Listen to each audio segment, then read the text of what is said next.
Porque no ano passado, o Brasil registrou 78 mil novos casos de tuberculose, um aumento de quase 5% em relação ao ano anterior. Amazonas, Rio de Janeiro e Roraima são os estados que apresentam a maior incidência da doença. E para eliminar a doença aqui em nosso país, o Ministério da Saúde lançou uma campanha interministerial. E para falar um pouco mais sobre os riscos da doença, a gente conversa agora com a Fabíola Castro, ela que é especialista em microbiologia, está aqui com a gente pela internet. Fabíola, boa tarde, obrigado por aceitar o nosso convite. Qual a explicação para esse aumento aqui em nosso país? Tem alguma relação com a pandemia também? Olha, muito possivelmente existe sim uma relação com a pandemia. Muitas doenças infecciosas deixaram de ser triadas, de serem diagnosticadas naquele momento em que as pessoas estavam afastadas, em que existia uma certa resistência, até um medo mesmo, né? Justificado de comparecer às unidades de saúde. Então, a pessoa procurava evitar ao máximo o contato, né, em qualquer ambiente de serviço de saúde, a não ser que ela estivesse realmente com algum sintoma que incomodasse bastante, e isso pode sim ser um dos fatores que levaram a esse aumento da incidência de tuberculose no nosso país. Fabíola, boa tarde. Explica para a gente, então, quais os sintomas da tuberculose, até para as pessoas poderem perceber, de repente, que podem estar com a doença? Sim, olha, a tuberculose ela é uma doença que tem várias manifestações clínicas.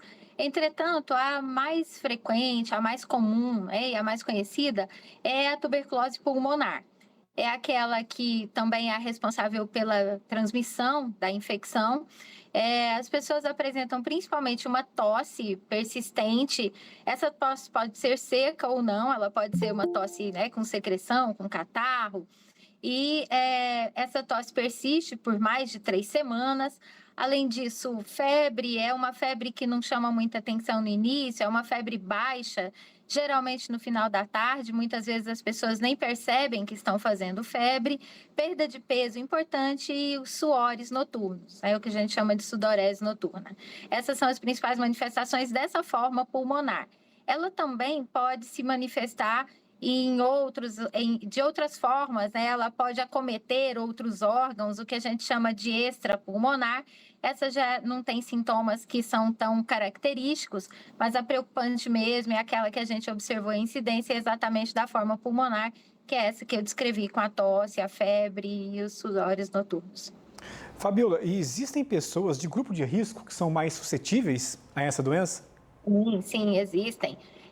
Principalmente aquelas populações mais vulneráveis, né? Os indígenas, as pessoas com privação de liberdade, as pessoas vivendo com HIV, AIDS, pessoas em situação de rua ou imunocomprometidos por algum tipo de doença ou por algum tipo de tratamento. Por exemplo, pessoas transplantadas, né? Que fazem tratamento para não rejeitar o órgão transplantado.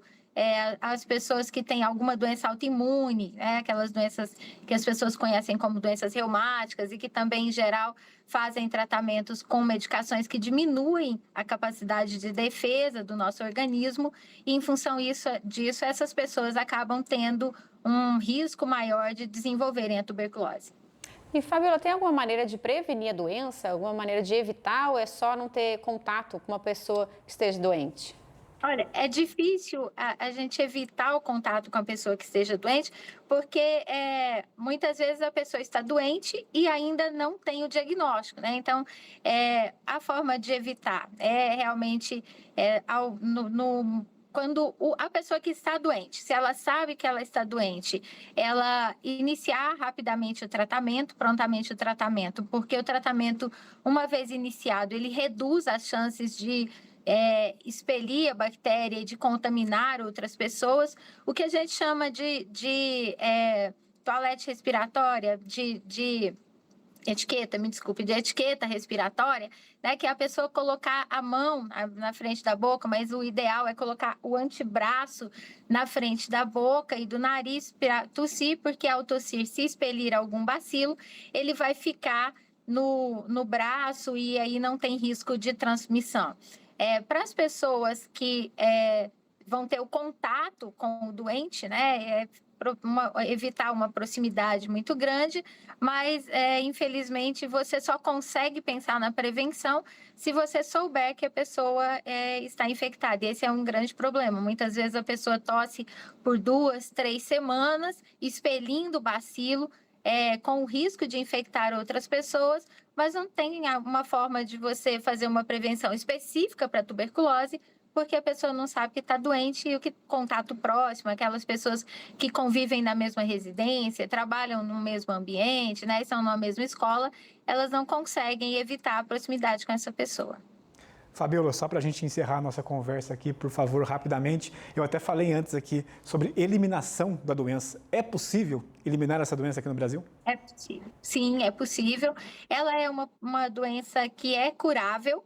Uma vez estabelecido o diagnóstico, ela pode ser tratada, existem tratamentos que são bastante eficazes, o SUS, ele garante o tratamento, na verdade ele garante o diagnóstico, o tratamento e o acompanhamento da pessoa que foi diagnosticada com a doença durante todo o processo. É um tratamento que é um pouco demorado, que pode levar alguns meses, mas todo o acompanhamento é feito de forma gratuita no SUS. Então, é necessário, né, fazer corretamente o tratamento, tomar as doses corretas no momento correto, e se tudo isso for feito, né, e todas as pessoas que tiverem sintomas procurarem o diagnóstico e forem prontamente tratadas, é possível sim erradicar a doença. Tá certo. Muito obrigada pelas informações, pelos esclarecimentos. Fabíola, uma boa tarde para você. Boa tarde, eu que agradeço.